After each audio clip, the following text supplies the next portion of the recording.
Okay, let me see. I don't think it's going to take 10 minutes to disprove the existence of God.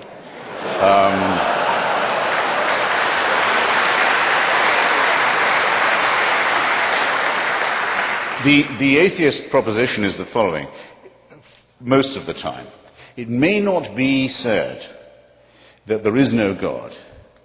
It may be said that there is no reason to think that there is one. That was the situation after Lucretius and Democritus and the original anti-theistic thinkers began their critique of religion. And I would just ask you all, ladies and gentlemen, to bear in mind a mild distinction while we go on. You may wish to be a deist, as my heroes Thomas Jefferson and Thomas Paine were, and you may not wish to abandon the idea that there must be some sort of first or proximate cause or prime mover of the known and observable world and universe. But even if you can get yourself to that position, which we unbelievers maintain is always subject to better and more perfect and more elegant explanations, even if you can get yourself to that position, all your work is still ahead of you.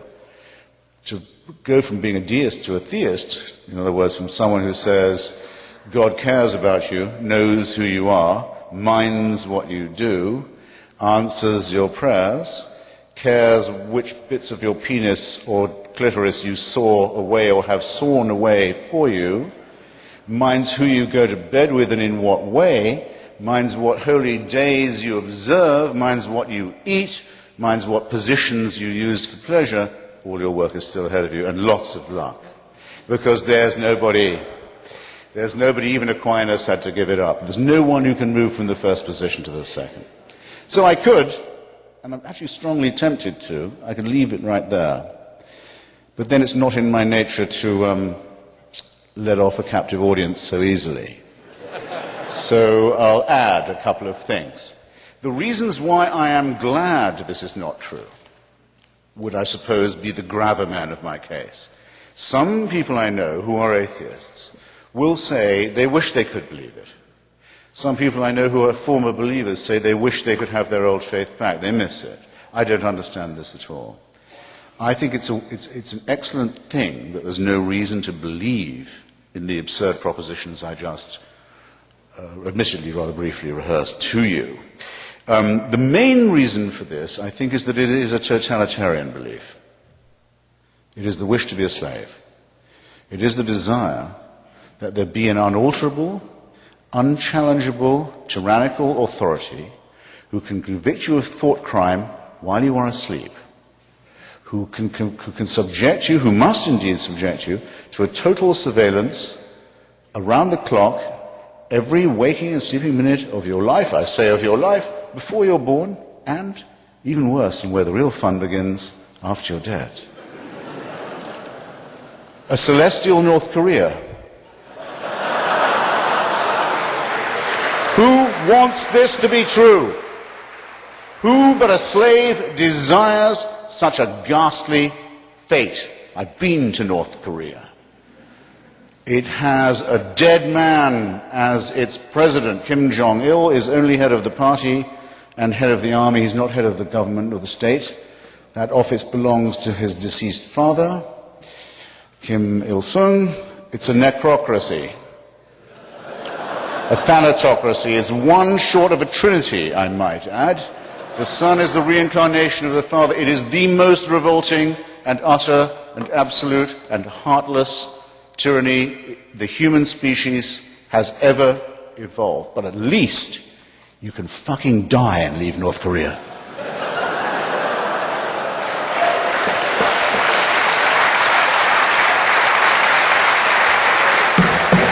Does the Quran or the Bible offer you that liberty? No.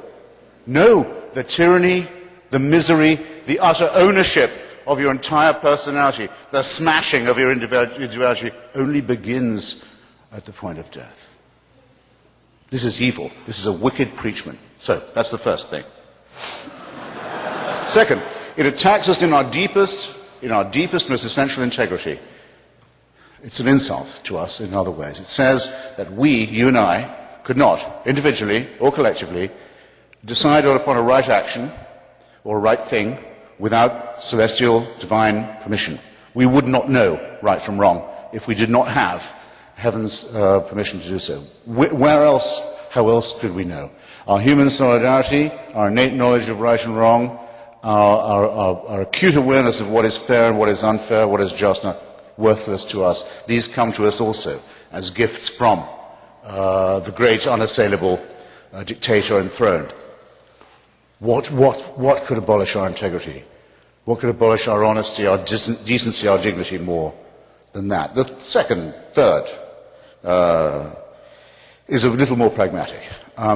Religion is our first, that's why I'm so fascinated with it, it's our first version of the truth. It's our first attempt as a species. It's what we tried when we didn't know anything. We didn't know we lived on a spherical planet. We didn't know that our planet revolved around the sun. We didn't know that there were microorganisms that explained disease. We thought diseases came from curses or witches or ill-wishing or devils or dust devils. We didn't know anything from the childish, terrified, ignorant origins of our animal primate species. We come to religion. It's also our first attempt at philosophy, our first attempt at morality, our first attempt at healthcare, actually, but because it was our first, it is our worst. We now have better explanations for all these dreads, and we have cleared up all of these mysteries, yet we still dwell. And in some countries, in some societies, not just dwell, but live under a totalitarian regime that forbids us to think about the progress that has been made, or denies us the knowledge that these advances have in fact occurred. So it has become, where once it probably was an aid to our survival, a really great peril to our continued ability to live as a civilized species.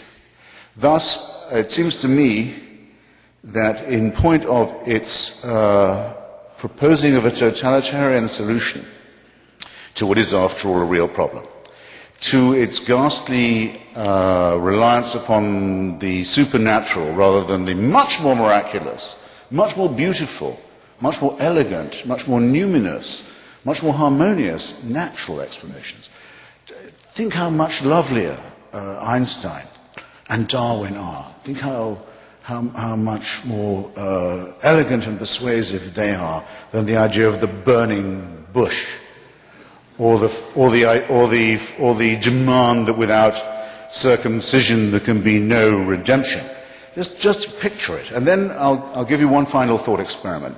This is what you have to believe now, if you're a monotheist. Because we now know things we didn't used to know. We know that the human species could be as much as 200,000 years ago. It becomes separate from the Cro-Magnons and the rival pre-human species. Could be as little as 100. Richard Dawkins thinks 200,000. Francis Collins, who did the Human Genome Project, who's, by the way, C.S. Lewis kind of Christian, thinks 100,000. All right, I'll take 100. I'll take 100. Here's what you have to believe. For 100,000 years, humans are born as a primate species. Expectation of life, what, 25 years for the first few 100,000 years? First few tens of thousands of years. Infant mortality, rife. Microorganism disease, terrifying. Earthquakes, volcanoes, extraordinary. And fights over land, over territory, over food, over women, over tribalism. Frightening too. For 95, 96,000 years, heaven watches this. With folded arms, with indifference, with coldness. And then around 3,000 to 4,000 years ago, but only in really barbaric, illiterate parts of the Middle East. Not in China or where people can read or think or do science. No. In barbaric, illiterate, backward parts of the Middle East, it's decided we can't let this go on, we better intervene. And what better way than by human sacrifices and plagues and mass murder? And if that doesn't make them behave morally, we just don't know what does. If there is a single person in this room who can bring themselves to believe anything remotely like that, they convict themselves of being, first, very stupid, and second, very immoral. And thus it seems to me that the case for divine intervention and for the supernatural falls, and that we should be glad that it's fallen. And thank you.